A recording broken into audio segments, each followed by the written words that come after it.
Hi, everyone. I'll give everyone a minute to sign in. This is the UT Humanities Center Distinguished Lecture Series with Andrew Curran.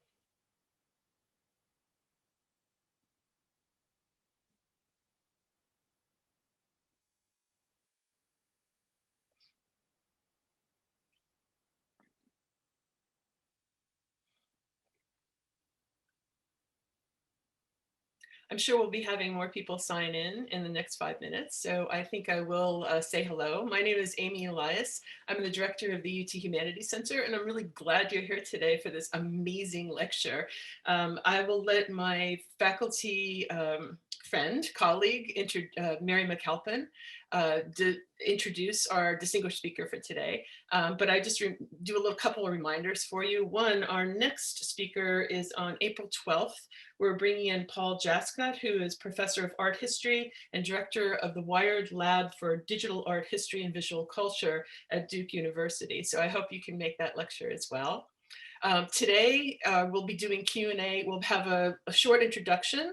The Professor Curran will be giving his talk, and we'll have a short Q&A afterwards.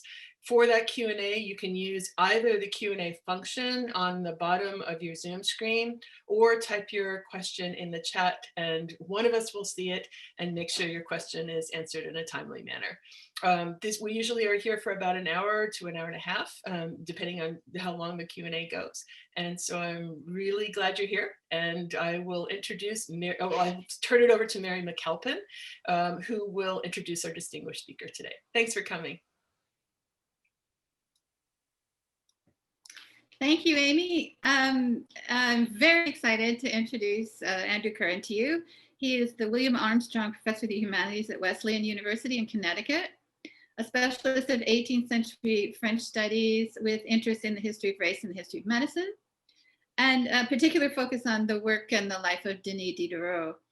In addition to his many articles, he is the author of 3 books: Sublime Disorder, Physical Monstrosity in Diderot's Universe from 2001, The Anatomy of Blackness, Science and Slavery in an Age of Enlightenment from 2013, and most recently, Diderot and the Art of Thinking Freely with Other Press in 2019, which won a number of prizes and was reviewed, as I was saying earlier, basically everywhere, including the New Yorker and the New York Times and the New York Review of Books.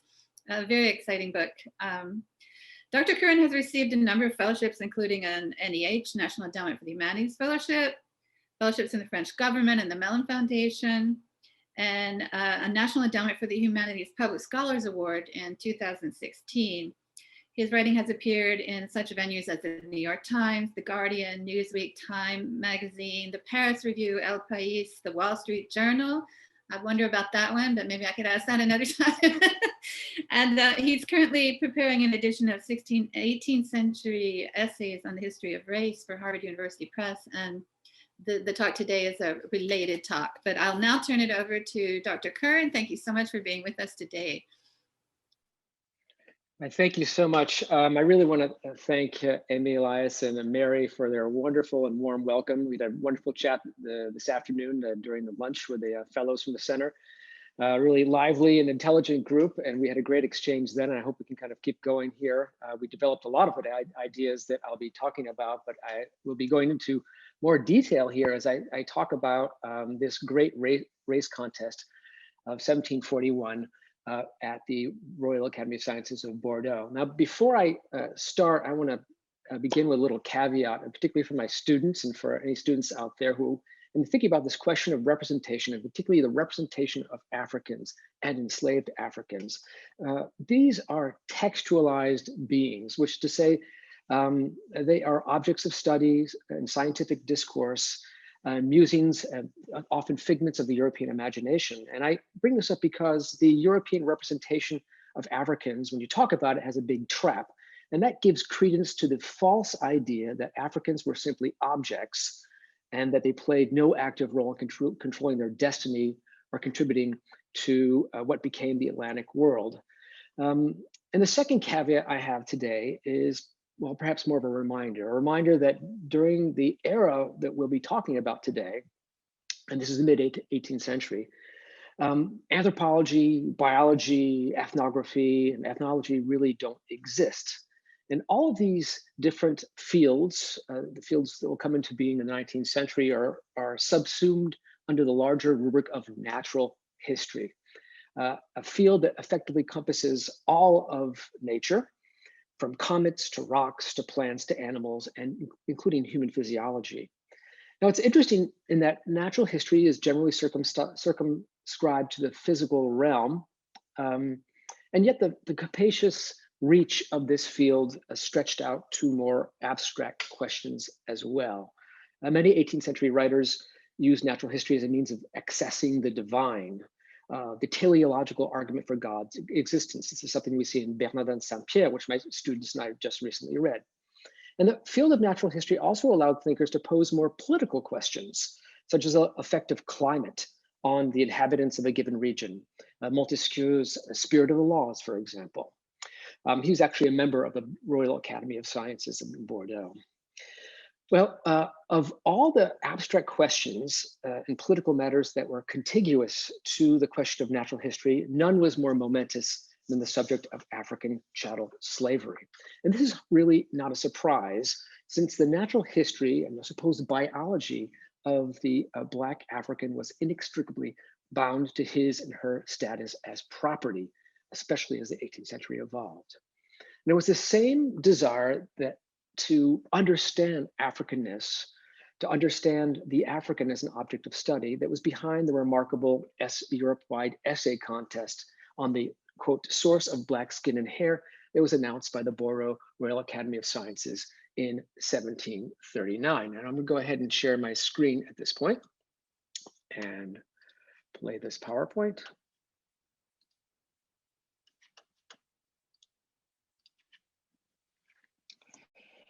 Now, I found these essays, which, while working on the book I did before the Diderot book, and I found them to be of great interest, and I wrote about them.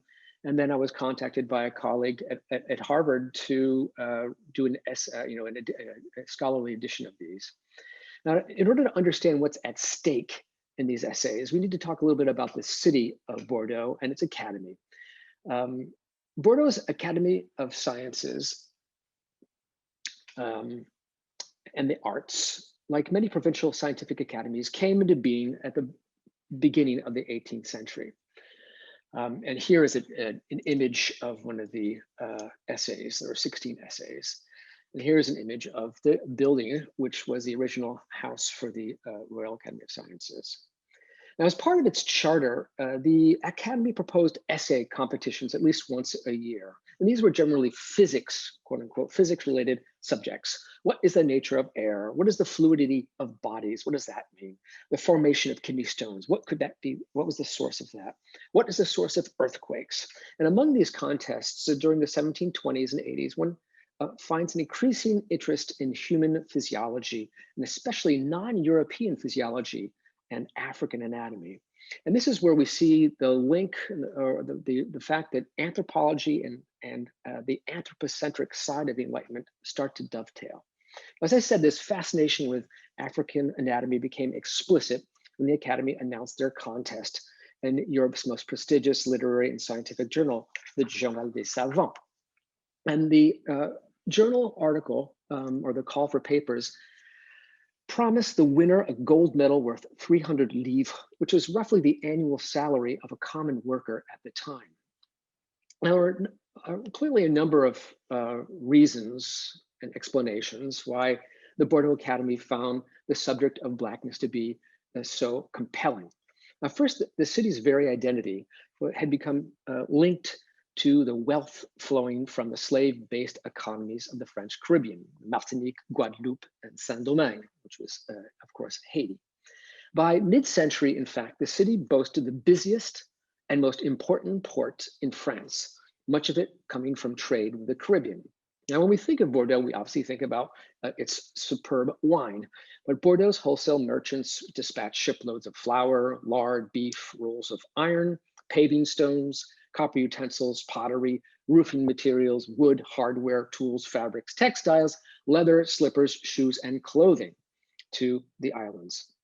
And the city's exporters also supplied weapons and ammunition used to control the island's Black populations. And in return, of course, they received both raw and refined sugar, an enormous assortment of colonial products that they dispatched throughout Europe.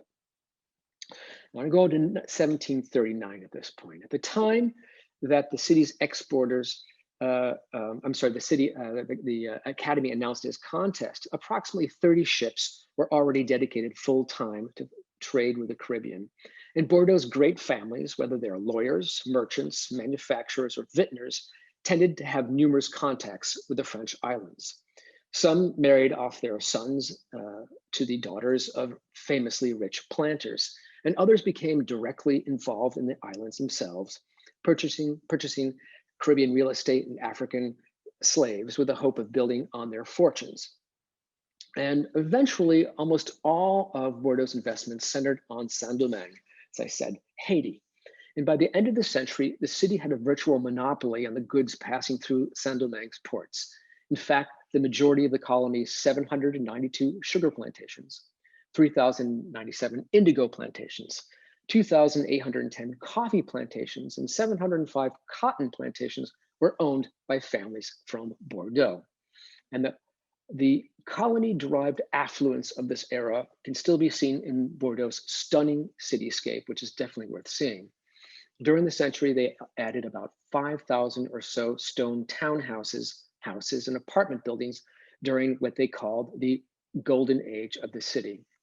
And the most telltale signs of Bordeaux's colonial involvement can be seen floating above the doors of several buildings near the old customs houses on the banks of the Garonne River. Now, this is called a mascaron. And one can see these mascarons, or carved stone faces with African features, staring out at passerbys below. These bas-reliefs are a telling reminder that the city's slave traders were also responsible for transporting between about 150,000 Africans to New World plantations between 1672 and 1837. And put in other terms, Bordeaux's slave traders transported approximately 12% of the 1.2 million enslaved Africans who arrived alive in the French colonies. Now, Bordeaux's participation in the slave trade peaks in the 1780s, at which point it briefly became the largest exporter of enslaved Africans. In the years just prior to the 1741 contest, however, the slave trade represented only a fraction, about 10% of the capital invested in maritime ventures. But Bordeaux's deep involvement in the colonial trade had given rise to another much more concrete reason why the Bordeaux Academy would have found the subject of blackness to be a compelling topic.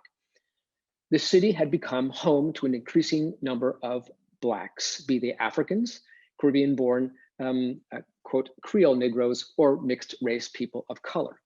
In all, it is estimated that some 4,000 Africans or Afro-descendants passed through or lived in Bordeaux during the 18th century. These were sailors, pages, cooks, caterers, wig stylists, people doing apprenticeships, and very often they returned back to the Caribbean. Sometimes they escaped as well. Now, to understand why the Academy itself may have taken up the question of blackness in 1739, we need to look at just who these academicians were in the first place. During the 18th century, most people referred to the Académie Royale des Sciences, Belles Lettres et Arts de Bordeaux by its abbreviated title, the Academy of Sciences. And yet the majority of the Academy's members were not what we might consider scientists. Well, a dozen or so of the members of the Academy were trained as doctors and engineers, botanists, hydrographers, and mathematicians. All of these members held the subordinate title of associates. The dominant group in the Academy, from which the president was always elected, was made up of membres ordinaires, or regular members. These Academy members were nobles, and in the vast variety of cases, magistrates and members of the Bordeaux Parliament. The Royal Academy of Science, as the saying went, was actually the daughter of the Bordeaux's Parliament. Bordeaux's parlementaires ruled over the entire region as a sort of supreme court. they also functioned as a check on royal power, either ratifying or rejecting royal edicts and proclamations that were dispatched for approval from Versailles. And it was in this capacity that the noble members of the Academy who were simultaneously in Parliament, and this is about 18 people at this time, found themselves directly implicated in passing judgment on Bordeaux's relationship to the question of slavery. And the most telling example of this phenomenon occurred in 1738 when the Parliament was asked to take up the question of the legal status of the city's Black population. Now, owning slaves before 1716 had, at least theoretically, been illegal. According to a long-standing royal decree dating from the 14th century, any enslaved person who set foot on French territory was immediately free. And this so-called free soil principle was called into question during the Regency, which was, of course, between 1715 and 1723. Now, during this era, which is a time of rampant colonial expansion, Philippe d'Orléans was a regent, countermanded France's anti-slavery stance by proclaiming that Africans were no longer automatically emancipated when they arrived on French soil. After 300 years, the regent had in fact tacitly reestablished the legality of slavery for Blacks in France. And in the 2 decades after this decision, an increasing number of enslaved Africans were taken to cities including Nantes, Bordeaux, Saint-Malo, La Rochelle, and Paris. And as these Black populations became more visible, Louis XV felt compelled to issue a declaration clarifying their status in 1738. To avoid problems, and he's clearly talking about miscegenation, and the, quote, spirit of independence that might develop in this population over time, he limited African stays to 3 years. He also stipulated that slaves residing in France needed to be registered and engaged in either religious or technical training. And owners who violated either portion of this decree were fined the sum of 1,000 livres. The ostensible goal of this edict, theoretically, was to control or even limit slavery in France. What it really did was propose the further codification of the presence of human bondage in the country. Now, provincial parliaments, as was often the case, were called on to ratify or reject this declaration. And this was the case for Bordeaux's parliament, including 18 members who were simultaneously in the Academy. They voted unanimously in favor of ratifying the king's proposal, effectively endorsing the existence of slavery on French soil only months before the contest was proposed. Now, as I said, in the 1730s, Bordeaux had entered into an era of tremendous prosperity thanks to its link to the colonies. And unsurprisingly, Bordeaux's Academy members tended to be champions of the city's manufacturing and maritime businesses. It's actually really hard to grasp what individual members thought about this, even though I looked through the archives quite a bit. But I did find something interesting from 1726. This is about a decade after the institution first announced its first competition. In this piece of paper I found, I saw that members had decided that in the years when the Academy did not award a prize, they would reallocate the prize money and purchase shares in the Compagnie des Indes. And this is the French trading company which had recently been awarded the monopoly of slave trading in the French islands, and had been responsible by this time for transporting approximately 120,000 Africans to the Caribbean, as I said, right before the contest in 1739. Now, I want to talk briefly about the essays themselves and what they can tell us about the history of the concept of race. And I hope we can go back to this maybe more in detail during the Q&A. Now, coming to grips with what is actually at stake in the Bordeaux Academy essays necessitates taking a step back to 1741. And you have to remember, above all, that these essayists did not have the benefit of the scientific knowledge we have today. They lacked both the science of genetics and forensic anthropology. And obviously these white-centered Europeans would have scoffed at the idea that humans can trace their origins to an original group of East African hominids that spread out over the globe about 100,000 years ago. And this would have been the first real problem for them. Timescales. The timescales involved in what we now call the out of Africa narrative were would have been for most people absolutely unimaginable during the 18th century. Even harder to grasp would have been the idea that the world's northern white populations are themselves the descendants of dark-skinned Africans. Whiteness, as we all know, is the chance result of migration, mutation, and natural selection for vitamin D-starved bodies. Now, this said, the writers who contributed to the essays to the Academy had their own explanations for the, quote, origin, unquote, of Blackness. And what we found to be so interesting is that there's a staggering range of explanations. The first, Adam and Eve, Eve was black and Adam was half black. Blackness is a mark of God denoting sinfulness. God made all people white, but some unknown exterior causes generated blackness. Blackness is a God-given gift, allowing people to live in the torrid zone. God transmits ethical proclivities to people who then advance these principles toward glory or toward degeneration.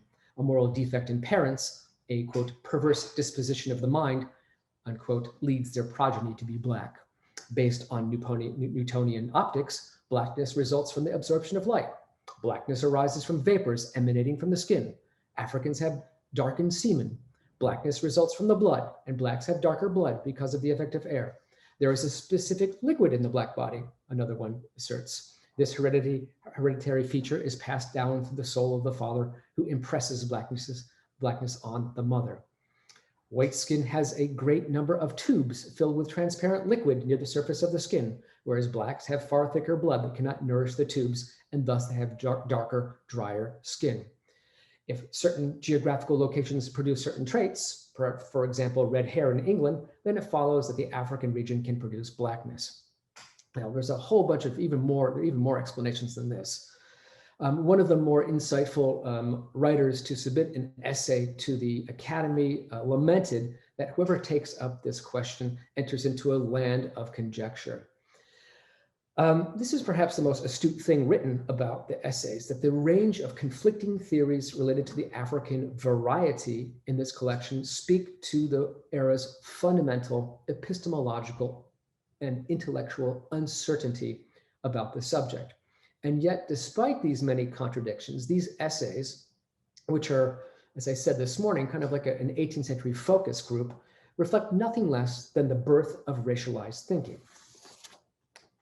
Now, there were 16 essays submitted to the Academy. 8 of these were in Latin, 8 were in French. A number of these anonymous essays were written by scripturally minded contributors, ecclesiastics, or very devout lay people. And it's really interesting that for these essayists, the reasons for participating in this natural history competition had very little to do with determining the source of black skin and black hair. The real goal was putting forward a theory of human difference that was compatible with scriptural authority. These religious-oriented contributors often attempted to give credence to 3 truths related to the creation story. And here I'm going to start sharing again.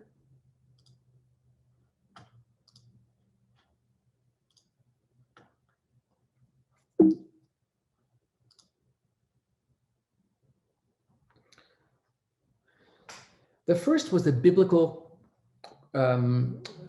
chronology, the belief based on a literal reading of the Bible that God had created the earth precisely 5,741 years before the 1741 contest. And here we're taking a look at the Royal Almanac, which was published obviously on an annual basis, which shows us that there are 4,000 years between the creation and the birth of Christ, 4,085 years since the flood, and 1,741 years since the birth of Christ. Now, as important as this biblical timescale was, the status of nature itself.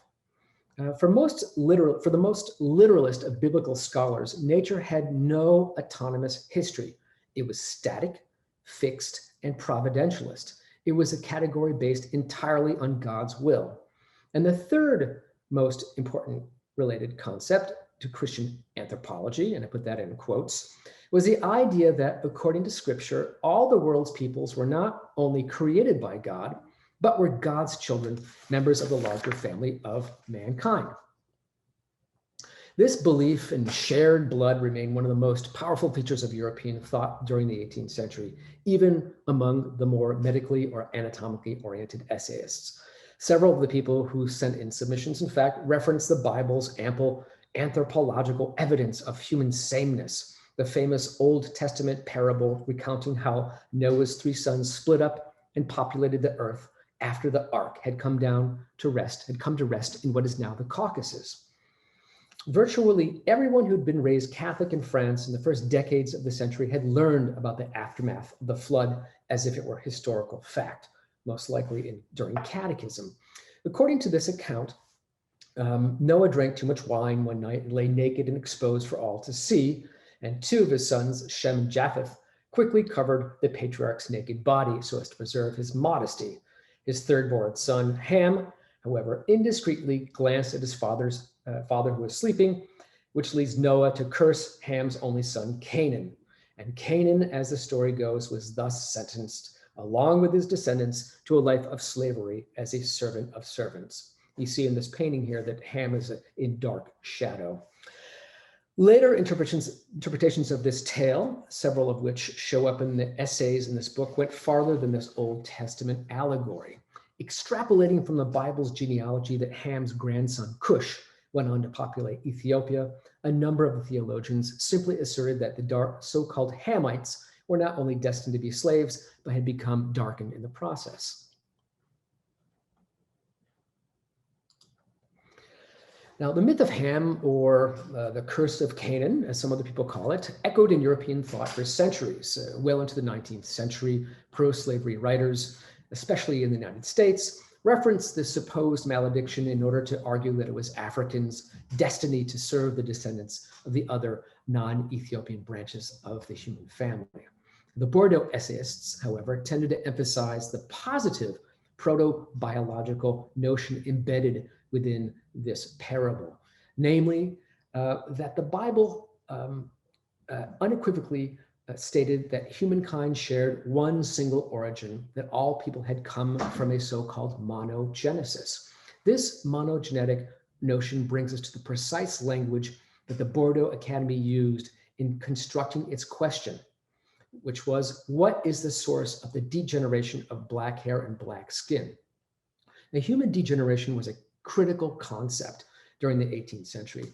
Today, the term degenerate conjures up someone who, quote, has lost the physical, mental, or moral qualities considered normal and desirable, unquote. And this basic concept functions on the level of the human species in the Academy's question. In asking contestants to identify the causes of African degeneration, the Bordeaux the members of the Academy were asserting that Black humans were somehow debased and corrupted, albeit members of the human species. Now, describing an entire group as a degenerate branch is certainly appalling. And yet, it is also interesting to note that the Academy's reliance on the concept of degeneration was actually designed to create a firewall between their competition and an even more dreadful notion than degeneration, which was polygenesis. And this is the notion that the most extreme, quote unquote, examples of humans, Africans and Laplanders in particular, were actually distinct species of humans who had come into being separately and independently from whites. Now, the belief that human groups had distinct origins had been advanced by a small and marginal group of heterodox thinkers as early as the 16th century. Like other anthropological notions dating from the early modern era, polygenist theory was first discussed in the context of the era's religious debates, and in particular, the significance of the discovery of new types of humans that had not been accounted for in the Bible. As early as 1520, the Swiss physician and alchemist Paracelsus had challenged the traditional Genesis story by claiming that there was not one, but two Adams, a white one who had come into existence in Asia, and a Native American one who had been created in the New World after the flood. Several decades later, in 1591, the Italian philosopher Giordano Bruno followed his lead, but he pointed to the Africans as obviously stemming from either a Black Adam or a separate pre-Adamite race. And by 1655, the French theologian Isaac de la Pereire published the most influential book theorizing a polygenetic explanation of humankind in his book called The Pre-Adamites. And he claimed that before God created the Jews, he had given life to the tribes of Gentiles. And the Gentiles, according to his theory, were Native Americans, Eskimos, Africans, South Sea Islanders, Chinese, Europeans, etc., all of whom initially lived in something akin to Hobbes' state of nature. Two of the Bordeaux essayists, number 13 and 14, picked up on this idea, mentioning either Black Adams or pre-Adamite races, but they carefully avoided developing these highly unorthodox ideas.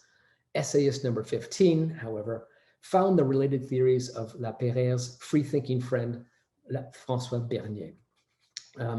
Since 1684, Bernier had argued in an article called The New Division of the Earth, also in the Journal des Savants, that humankind could be organized into fixed, distinct categories.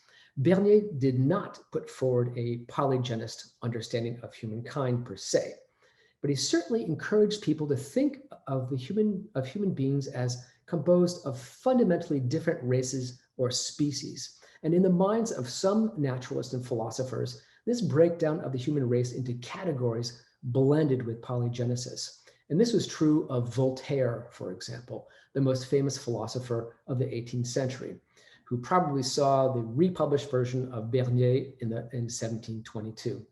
Voltaire claimed that the anatomy and intelligence of Ethiopians differed so much from those of whites that it was clear that Blacks were members of an entirely different species with different origins. And the Academy, whose bylaws expressly forbade putting any views forward that would be contrary to religion, understandably did not wish to encourage any such answers to the question of Blackness. By forcing their essayists to explain how the degeneration of Black skin and Black hair came about, they were predetermining the type of essay that would win the contest. And this would be an essay that implicitly respected a biblical understanding of humankind, but that would also presumably explain how an original group of white people were related to the degenerate degenerate category of African. Now, most of the essayists who attempted to explain Black skin and Black hair understood perfectly what the Academy wanted. Though the truly religious contestants restricted themselves to arcane interpretations of the Book of Genesis, most essayists moved past the Bible to more naturalist explanations that were not divine in origin. These included examples of climate theory, humoral theory, and anatomical discoveries. The third essayist in the collection is typical in this respect. His essay begins in a very providentialist fashion by asserting that all colors of the human species are God-given. But then he transitions toward a more hybridic explanation of Blackness that combines several natural possibilities. According to his theory, the first Ethiopians were red, not Black, and polygamy, inbreeding, and the heat of the torrid zone infected this human variety, causing them to turn and remain Black. And among all the naturalist theories circulating, climate was far and away the most popular explanation for African pigmentation and even character and morality.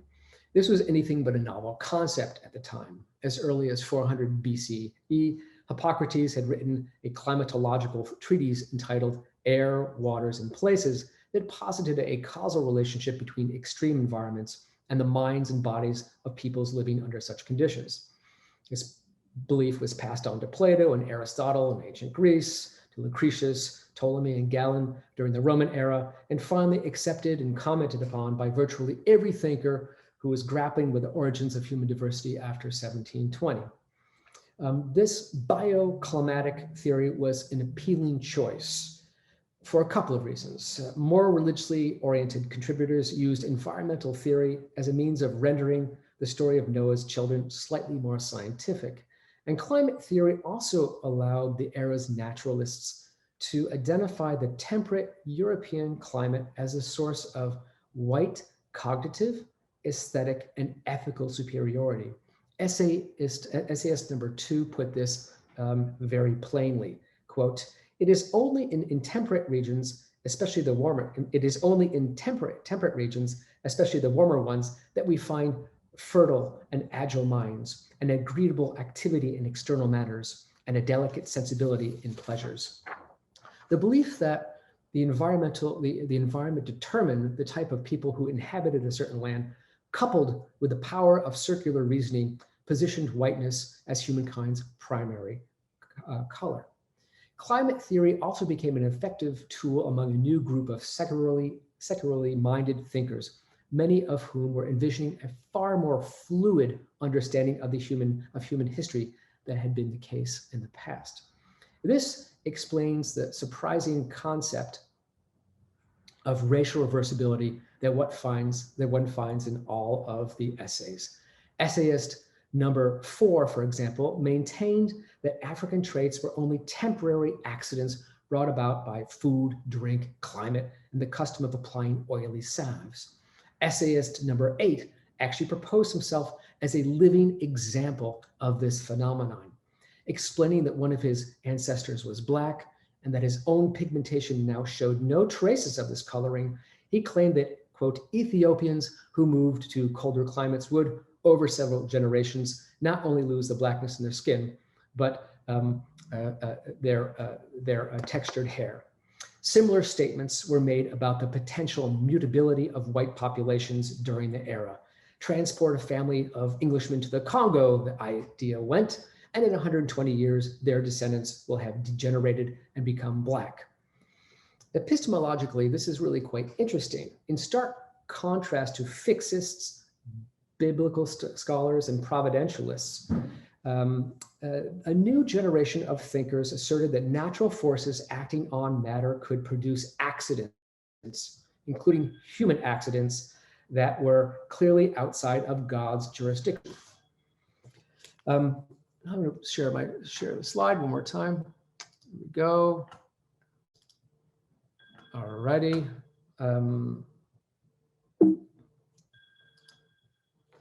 The belief in human immutability that appears briefly in several of these essays quickly gained traction in the years after the contest. In 1749, Georges Leclerc, Comte de Buffon, synthesized many of the era's climatological notions in a dynamic and degenerative chronicle of the human species in its natural history, according to which a white prototype morphed into the world's different human varieties over time as a function of climate and various other factors. In his view, pigmentation told a great story. As soon as humankind began to move about the world and spread from climate to climate, its nature was subject to various alterations. These changes were minimal in temperate regions and lands that we presume to be the place of its origin. But these changes increased as man moved farther and farther away, and once centuries had passed, continents had been crossed, offspring had degenerated due to the influence of different lands, and many people had decided to settle in extreme climates and populate the desert sands of southern lands and the frozen regions of the north. These changes became so significant and so apparent that it would have been understandable to believe that the Negro, the Laplander, and the white constituted different species. But these markings are in no way original or distinct. These natural alterations, these differences, being only an exterior, are only superficial. It is in fact certain that all humans are nothing more than the same man who has been tanned and shriveled by the glacial cold at the Earth's pole. Buffon's account of humankind cuts both ways, of course. On the one hand, the naturalist forcibly asserted that differences among the world varieties were only skin deep. On the other hand, his version of the human story suggested both the ancestral and qualitative supremacy of a white prototype race, a race that, quote, having multiplied and spread across the surface of the globe, in time produced all of man's varieties. Far more than any thinker before him, Buffon processed the era's ethnographic prejudices and data into a coherent proto-racial chronicle of the human species. Now, despite this, his view of humankind's varieties, he didn't call them races, was nonetheless designed to negate two other proto-racial tendencies found in the era's thought. The first, of course, is polygenesis, that we talked about. And the second was the increasing tendency to classify Africans as a separate category. And this is exactly what Buffon's enemy, the Swedish taxonomist Carl Linnaeus, had proposed in his 1735 System of Nature. Linnaeus had followed in the footsteps of François Bernier, except he did this in a much more kind of sophisticated fashion. In his System of Nature, he produced a far more serious taxonomic scheme in which he separated what he called the genus Homo into four smaller categories, including the Africanus Niger rubric for Black Africans.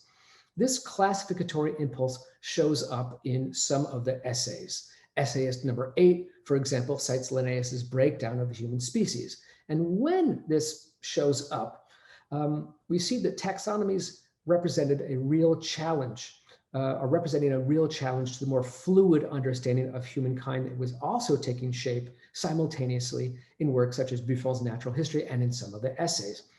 To put it bluntly, Linnaeus was trying to substitute a category for continuity. Now, explaining the source and meaning of Blackness during the 18th century from a, quote, scientific, unquote, point of view, occupied three groups of distinct but mutually influencing thinkers. There are first and foremost, as I've said, the natural historians interested in describing nature, including humankind's varieties. There were also taxonomists like Linnaeus, who broke the species down into conceptual categories. And there were also anatomists who sought out clues to an essential Blackness within the cadavers they dissected. And by 1741, the year of the contest, the study of the supposed differences in African physiology was about to enter a new phase, in part because of the Bordeaux contest and particularly due to anatomy. Now, I should say that the first attempts to locate the anatomical specificity of Blackness did not begin in the 18th century. As early as 1655, and even before, people were looking for particular structures. In 1655, the Italian anatomist Marcello Malpighi announced that he'd found a third and separate layer of dark epidermis located in African skin. And the source of this Blackness, he showed, was located in the basal layer, in a net-like stratum covering the true skin or dermis. And this soft layer of tissue soon became known as the ret mucosum, or the Malpighian layer, in his honor. Today, such a small anatomical feature might seem inconsequential, and yet generations of natural historians considered this layer to be far more significant than other more visible African traits, such as textured hair, shape of the nose, so on and so forth. Unlike features that both whites and blacks both shared, again, hair, for example, the ret mucosum was a singular feature that Europeans supposedly did not have. And this rise of an increasingly anatomical understanding of the African is best seen in essay number 5, which was written by Pierre Barrère, a Perpignan anatomist. Of the 4 contestants that I was able to identify, Barrère was by far the most famous. Sure.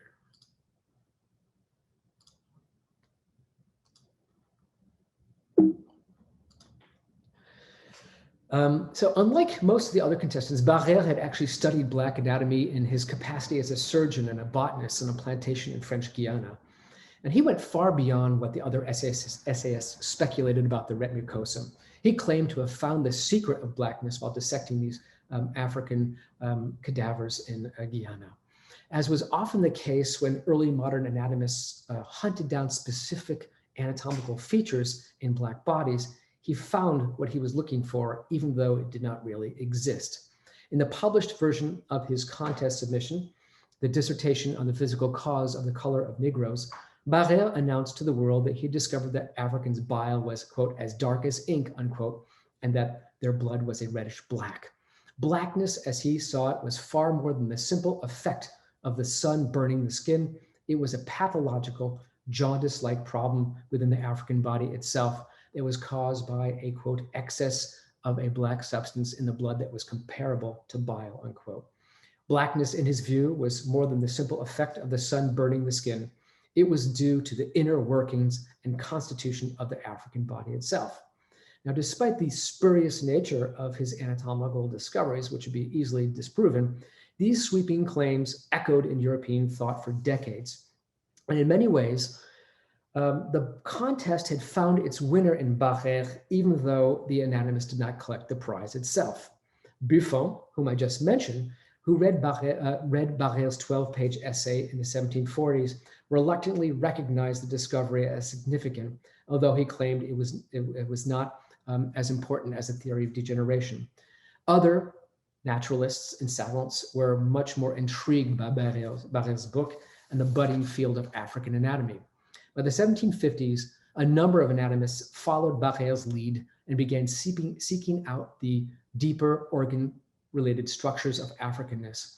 In 1755, the German anatomist Johann Friedrich Meckel announced that his dissection of a Negro man had revealed that Africans had bluish brains and darkened pineal glands.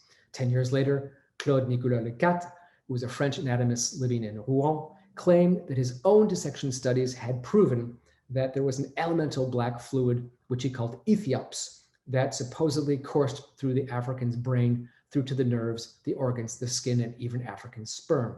These so-called breakthroughs, which were received as fact by many people, provided a new generation of European classifiers, particularly the Germans, with the raw material for an increasingly essentialized, racialized category for Africans.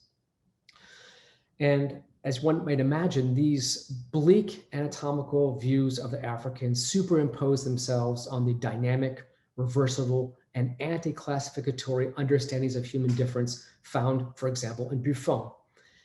Over time, these supposed anatomical structures allowed European naturalists to produce a far more racialized understanding of the African. Johann Friedrich Blumenbach, the father of physical anthropology, cited a number of these features as proof of the existence of real categories of humans in his On the Natural Varieties of Mankind, even though he was actually trying to assert the universality of the human condition. He wrote that the Ethiopian's dry and heavy body, an ash-colored brain, and spinal marrow was a foundation for a classification of the human species into 4 categories in 1775. This was coming directly from these anatomical thinkers.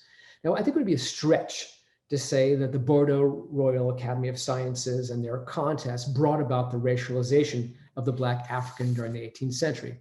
In fact, the Academy ultimately did not award a prize for this particular contest. In fact, what they probably did was buy shares in the Compagnie des Indes.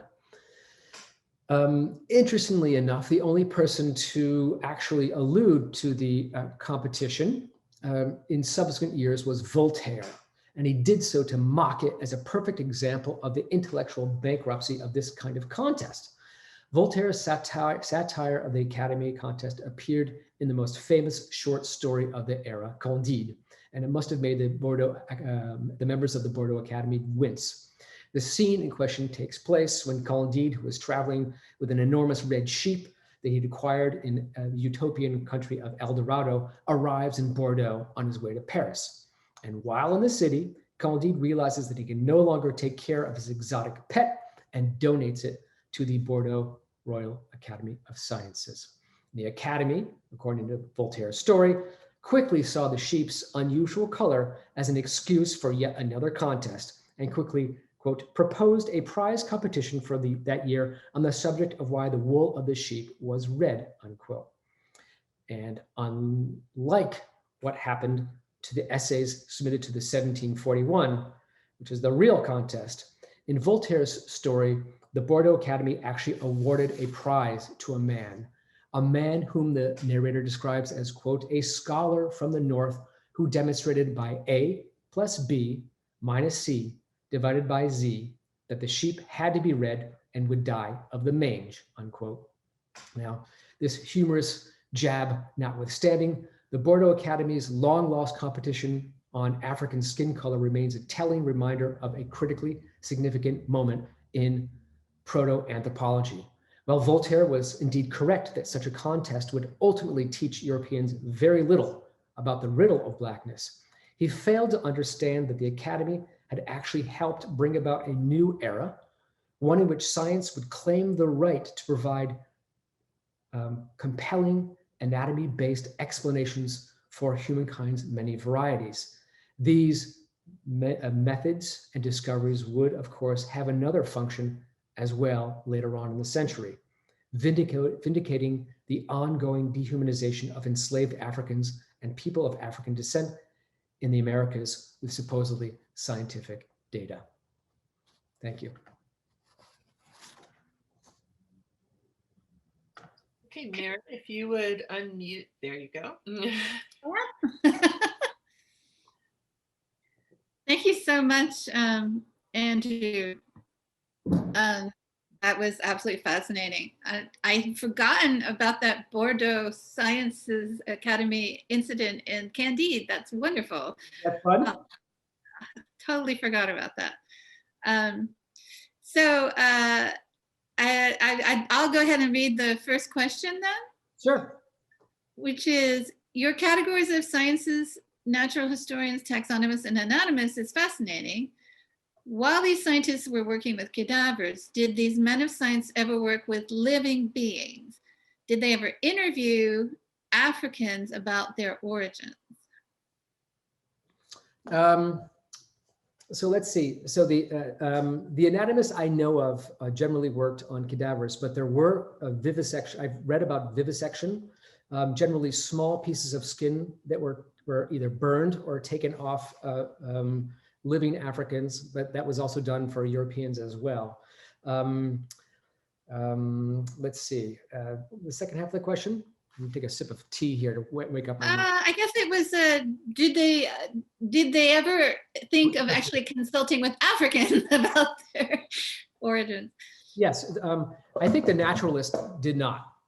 The naturalists did not because they felt like they had scientific authority and these would not be great interlocutors for that discussion. However, there's lots of examples of travel logs where African travelers are talking about the origins of Africans, and Africans are giving their own explanations, and there are a number of explanations having to do with basic kind of theories, which are not typical scientific theories, but theories of African genealogies. Mm-hmm. Did this science contest generate other contests after it, other than the fictional Voltairean contest, obviously? In other words, was this contest a paradigm for future research forms in relation to the race question? Yeah, I think that it's really interesting. This is really a product of a certain time period, and without going too deep into periodization, I think it's really interesting to think about this as something that really would happen around the 1740s. This contest, as I tried to point out today, is very apolitical. Even though I situated it within a political moment of colonization, mercantilism, and a lot of other things which are driving that question, there was no talk of slavery really in this at all. And even the question of race seemed to be very apolitical. 30 years later, the Bordeaux Academy of Sciences organizes a second contest, which is a much more terrifying contest, but directly related to race and slavery. And that is, how can we make the Middle Passage more tolerable and safer for Africans? And clearly this is linked to the idea that Bordeaux mercantilists can make more money, the slave traders can have fewer losses and make more money.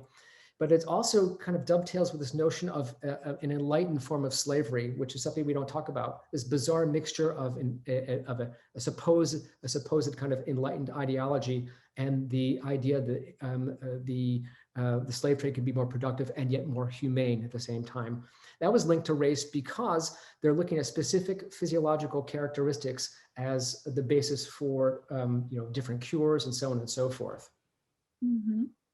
Interesting. And along those lines, I'll insert my own question. So Voltaire in Candide also has that astonishing chapter where Candide comes upon a slave in Suriname who he's had various parts of his body cut off as punishment. And that's the one time in the tale when Candide actually gives up completely on optimism and just says, essentially, nothing can be for the best. This is the worst possible world in a place where things like this can happen. Right. And yet, of course, Voltaire was horribly racist. And so I guess my question is monogenicism, which is based mainly on biblical accounts versus polygenesis accounts, either can be used to account for slavery or excuse slavery, account for the necessity of enslaving these other peoples. And when you're writing about that issue from the point of view of religion, how in the world, this is the connection to Candide, how in the world do you account for the goodness of God and for God wanting everyone to live as well as possible, at the same time that you're saying these are indeed human beings, they are directly related to us, the white Europeans, and yet they are lesser and they can be enslaved and they can be killed and they can die in the Middle Passage. I mean, is that ever addressed in these essays? Yes, but not in the essays themselves, in the era's thought, certainly. As I said, the essays are very apolitical, and there's actually, the very few mentions of slavery, which is really, I think, pretty telling. They really saw this as an abstract natural history question and really didn't think about this too much. Even Barrère, writing from Guyana, mentions that he was involved on slave plantations, but doesn't really give details on that part. For him, it's all about the kind of physiology. The question of monogenesis and polygenesis is a really important one. For a long time, I think people associated monogenesis with more optimistic and benevolent arguments regarding the African. And this is, if you think about Abbé Grégoire, he's an ardent monogenicist. Olode Equiano, monogenicist, and a lot of the people who are arguing against slavery in the 18th century are monogenists. But there are extreme data points, and Voltaire is one of them, who is anti-slavery and yet a polygenist, and also very much a racist and a race supremacist, in fact. So his view was, again, we get to the religious type thing. He was so busy trying to refute the Bible and through biblical exegesis that his view of the African was designed to rip apart the idea of monogenesis. So he was probably 80% racist, but also 20% anti-clerical in his understanding of who the African was. The reason he wanted to separate Africans from the human race was to actually refute one of the foundational ideas of the Bible. Right, that makes a lot of sense. Attack them first. We have a question in the chat now from Misty Anderson, who's one of my colleagues in 18th century studies here. Fascinating talk. I'm thinking of Watteau's Emperor of the Moon painting, 1707, with a black harlequin. Did you come across any black actors in your research or suggestions that black people were representing blackness on French stages? Yes. Not in this research, but in more recent. And I don't have concrete proof, but even earlier, and I'm kind of teasing this out right now in a new project, that looking into Louis XIV. Louis XIV was very much a libertine before he becomes very religious in the 1680s. And in the 1670s, there are a number of people think that he was probably sleeping with a woman who was probably of mixed race from the Caribbean, who was an actor in the troupe at Versailles, who was probably playing the role of the sauvage or the Indian or whatever it was.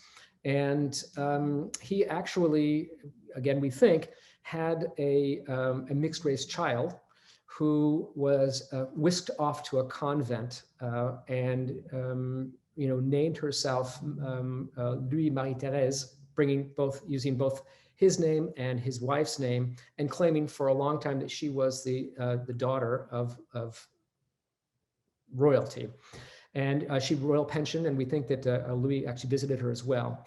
I love that, this is something I've read that people have said, but I think that that's pretty interesting. I suspect there's a lot more of that kind of thing going on in theater, and I'm going to get on that soon.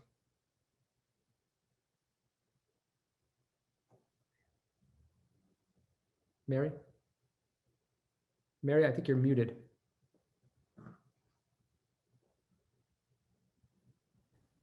Sorry, I'm muted. This is a question from Katie Childs. She says, this is a 300,000 feet question, but very serious. Can you talk about how this specific research is important, not only to the broader humanities, but also to our current moment, particularly in the United States? She believes it is very important, and she'd love to hear what you think about it. Yeah, at lunch, we were talking about this a little bit, that I'm a firm believer that the history of race is actually paradoxically very liberating. And I actually may have a couple of students, who have been in classes with me where we've talked about this quite a bit. So I teach a class called Histories of Race. And in that class, we have moved through a lot of these things, and it's something that's really not known at all. History of race is very hard to talk about because it's very uncomfortable. It's all about horrific representations of people. So it's not easy to do, but I have heard from students of color who've been in my class that it's quite liberating to realize that it's all made up. And going back and looking at it from that perspective, I think is quite useful, right? At lunchtime, I talked about this a little bit. I've spent a lot of my career working on the history of race. And, this academic book I did well, but it was for a very, small public. And so, this summer I wrote an article for Time magazine on the importance of the history of race. And I think this book with Henry Louis Gates Jr., which I'm doing, he's the colleague at Harvard, will be, I think, probably have a good impact because of him, not me. And I'm also writing a book, a trade book right now that is based on, is a biographical history of race, which I think will be much more accessible than the very complicated history of race. I do think it's very important for this era to answer this question, because understanding where this came from could be liberating and could be good even for the people who hold some of these prejudices today, to understand that they're the victims of this as well. They have inherited these structures, and understanding where they come from allows them to be skeptical vis-a-vis their own beliefs and their own indoctrination. I mean, I think one of the things that's really scary about how race is inculcated in people, and we talked about how in the 18th century, girls were given primers that talked about how race, functioned, and with all these kind of stereotypes where they just were kind of essentially brainwashed. The scary thing for students is to realize that if they were living in Liverpool in 1750, there's like no way they could possibly have escaped racial thinking, racialized thinking. It was everywhere.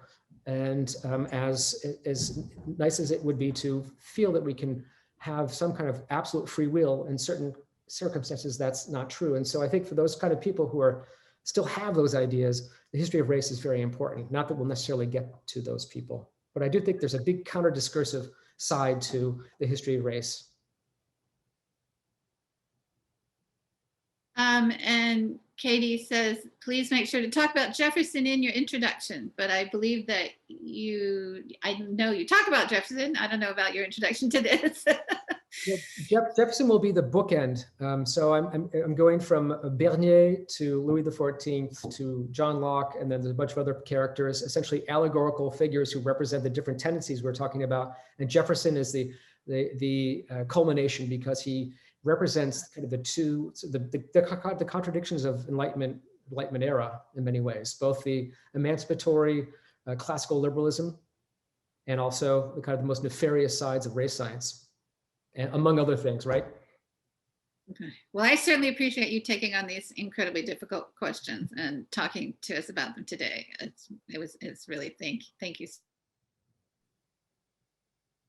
Yes, so I'm back on, and I wanted to thank Andrew Curran for being with us today, and that was amazing. That was just an amazing talk. Thank you so much.